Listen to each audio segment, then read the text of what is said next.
ಓಂ ಶಾಂತಿ. ದಿನಾಂಕ ಆಗಿದೆ 17/7/2026. ಈ ಭಾರತ ಭೂಮಿಯು ನಿರಾಕಾರ ತಂದೆಯ ಜನ್ಮಭೂಮಿಯಾಗಿದೆ. ಇಲ್ಲಿಯೇ ತಂದೆಯು ನಿಮಗೆ ರಾಜಯೋಗವನ್ನು ಕಲಿಸಿ ರಾಜ್ಯ ಭಾಗ್ಯವನ್ನು ಕೊಡಲು ನಿಮ್ಮ ಸೇವೆ ಮಾಡಲು ಬಂದು ಬರುತ್ತಾರೆ.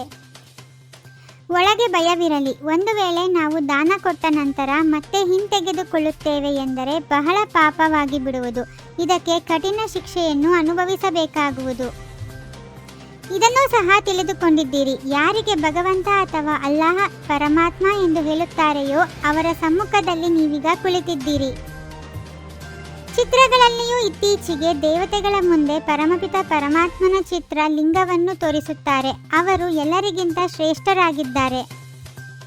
ನಾವು ತಂದೆಯಿಂದ ರಾಜ್ಯವನ್ನು ತೆಗೆದುಕೊಂಡಿದ್ದೇವೆ. ನಾವು ಅವರ ಸಮ್ಮುಖದಲ್ಲಿ ಕುಳಿತಿದ್ದೇವೆ. ಅವರೇ ತಂದೆಯಾಗಿದ್ದಾರೆ, ಕೃಷ್ಣನಲ್ಲ. ಕೃಷ್ಣನು ಚಿಕ್ಕ ಮಗುವಾಗಿದ್ದಾನೆ, ರಚನೆಯಾಗಿದ್ದಾನೆ. ಈಗ ಕೃಷ್ಣನೂ ಸಹ ತನ್ನ ಪದವಿಯನ್ನು ಪಡೆಯುತ್ತಿದ್ದಾನೆ, ಯಾವುದರಿಂದ ಭವಿಷ್ಯದಲ್ಲಿ ಕೃಷ್ಣನೆಂದು ಕರೆಸಿಕೊಳ್ಳುತ್ತಾನೆ. ಅವಶ್ಯವಾಗಿ ಕಲಿಯುಗದ ನಂತರ ಸತ್ಯಯುಗ ಬರುವುದು. ಕಲಿಯುಗದಲ್ಲಿ ಎಷ್ಟೊಂದು ಜನಸಂಖ್ಯೆ ಇದೆ. ಸತ್ಯಯುಗದಲ್ಲಿ ಒಂದೇ ಧರ್ಮವಿರುವುದು. ತಂದೆಯು ಜ್ಞಾನಸಾಗರ, ದಯಾಸಾಗರ, ನಿರಾಕಾರನಾಗಿದ್ದಾರೆ. ನೀವು ತಿಳಿದುಕೊಂಡಿದ್ದೀರಿ, ನಾವು ಆತ್ಮರು ಈಗ ಪಾಪಾತ್ಮರಿಂದ ಪುಣ್ಯಾತ್ಮರಾಗುತ್ತಿದ್ದೇವೆ. ಸತ್ಯಯುಗದಲ್ಲಿ ಎಲ್ಲರೂ ಪುಣ್ಯಾತ್ಮರಿರುತ್ತಾರೆ. ಇಲ್ಲಿ ಪಾಪಾತ್ಮರಿದ್ದಾರೆ. ಬಹಳ ದಾನ ಪುಣ್ಯ ಮಾಡುವವರಿಗೆ ಪುಣ್ಯಾತ್ಮರೆಂದು ಕರೆಯಲಾಗುವುದಿಲ್ಲ. ಪುಣ್ಯಾತ್ಮರಿರುವುದೇ ಸತ್ಯಯುಗದಲ್ಲಿ. ಈಗ ನಿಮ್ಮ ಬುದ್ಧಿಯಲ್ಲಿ ಎಲ್ಲದರ ಜ್ಞಾನವಿದೆ. ಯಾರು 84 ಜನ್ಮಗಳನ್ನು ತೆಗೆದುಕೊಳ್ಳುವುದಿಲ್ಲವೋ ಅವರು ತಿಳಿದುಕೊಳ್ಳುವುದೂ ಇಲ್ಲ. ನೀವು ಆತ್ಮರು ಅಶರೀರಿಯಾಗಿ ಬಂದಿದ್ದೀರಿ, ಮತ್ತೆ ಅಶರೀರಿಯಾಗಿ ಹಿಂತಿರುಗಿ ಹೋಗಬೇಕಾಗಿದೆ. ನೀವು ಪವಿತ್ರ ಆತ್ಮರಾಗಿ ಹೋಗುತ್ತೀರಿ. ಪವಿತ್ರರಾಗಲು ನೀವು ಪುರುಷಾರ್ಥ ಮಾಡುತ್ತಿದ್ದೀರಿ. ಯೋಗ ಬಲ ಅರ್ಥಾತ್ ನೆನಪಿನ ಬಲದಿಂದ ನೀವು ಪವಿತ್ರರಾಗಿ ಬಿಡುತ್ತೀರಿ. ಯೋಗ ಎಂಬುದು ಶಾಸ್ತ್ರಗಳ ಅಕ್ಷರವಾಗಿದೆ.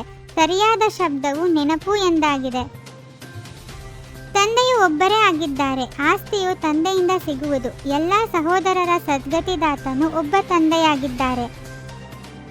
ಈ ವಿದ್ಯೆಯಿಂದ ನಾವು 21 ಜನ್ಮಗಳಿಗಾಗಿ ಪ್ರಾರಬ್ಧವನ್ನು ಪಡೆಯುತ್ತೇವೆ. ಸತ್ಯಯುಗದಲ್ಲಿ ವೈದ್ಯರು ಮೊದಲಾದವರು ಇರುವುದಿಲ್ಲ. ಅಲ್ಲಿ ರೋಗವೇ ಇರುವುದಿಲ್ಲ.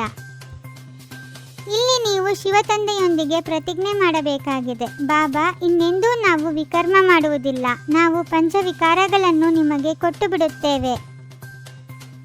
ವಿಕಾರಗಳನ್ನು ಕೂಡಲೇ ಬಿಟ್ಟು ಹೋಗುವುದಿಲ್ಲ. ಆದ್ದರಿಂದ ಒಳಗೆ ಭಯವಿರಲಿ. ನಾವು ವಿಕಾರಗಳ ದಾನ ಕೊಟ್ಟು ಮತ್ತೆ ಹಿಂತೆಗೆದುಕೊಂಡರೆ ಬಹಳ ಪಾಪವಾಗುವುದು. ಪ್ರಿಯತಮನು ಬಂದು ಎಲ್ಲ ಆತ್ಮರನ್ನು ಕರೆದುಕೊಂಡು ಹೋಗಬೇಕಾಗಿದೆ. ಕರ್ಮಾತೀತ ಸ್ಥಿತಿಯಾಗುವವರೆಗೂ ಪುರುಷಾರ್ಥ ಮಾಡಬೇಕಾಗಿದೆ.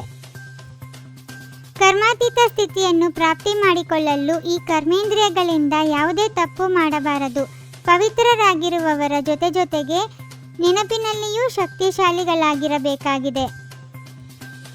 ಸದಾ ಪುಣ್ಯಾತ್ಮರಾಗಲು ತನು ಮನ ಧನದಿಂದ ತಂದೆಗೆ ಬಲಿಹಾರಿಯಾಗಬೇಕಾಗಿದೆ. ಒಂದು ಬಾರಿ ಬಲಿಹಾರಿಯಾದರೆ 21 ಜನ್ಮಗಳಿಗಾಗಿ ಪುಣ್ಯಾತ್ಮರಾಗಿ ಬಿಡುತ್ತೀರಿ. ಸಹಜ ಯೋಗವನ್ನು ಸ್ವಭಾವ ಮತ್ತು ಸ್ವಾಭಾವಿಕವಾಗಿ ಮಾಡಿಕೊಳ್ಳುವಂತಹ ಪ್ರತಿಯೊಂದು ವಿಷಯದಲ್ಲಿ ಸಂಪೂರ್ಣ ಭವ. ಸಹನೆ ಮಾಡಬೇಕೆಂದರೆ ಖುಷಿಯಿಂದ ಮಾಡಿ, ವಿವಶತೆಯಿಂದ ಮಾಡುವುದಲ್ಲ. ಓಂ ಶಾಂತಿ. 21 ಜನ್ಮಗಳಿಗೆ 21 ಪರಮಾತ್ಮನ ಮಹಾವಾಕ್ಯಗಳನ್ನು ಆಲಿಸಿ ಹಾಗೂ ನಿಮ್ಮದೇ ಆದ ಈ ಚಾನಲ್ಗೆ ಲೈಕ್ ಮಾಡುವುದನ್ನು ಮರೆಯದಿರಿ.